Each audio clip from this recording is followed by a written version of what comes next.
County, Kentucky, southeastern Livingston County, Kentucky, Lyon County, Kentucky, Trigg County, Kentucky, until 3:45 a.m. Saturday. At 9:37 p.m., Doppler radar indicated thunderstorms producing heavy rain across the warned area. Flash flooding is ongoing or expected to begin shortly. Expected hazards include flash flooding caused by thunderstorms. Source: radar. The following impacts are expected: flash flooding of small creeks and streams, urban areas, highways, streets and underpasses, as well as other poor drainage and low-lying areas.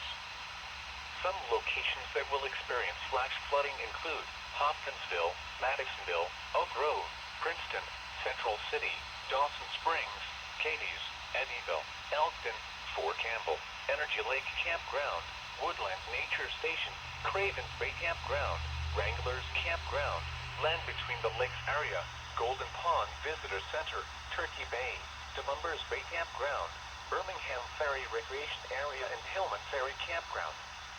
Repeating, a flash flood warning has been issued until 3:45 a.m. Saturday for the following counties: in Kentucky, Caldwell, Christian, Crittenden, Hopkins, Livingston, Lyon, Muhlenberg, Todd and Trigg.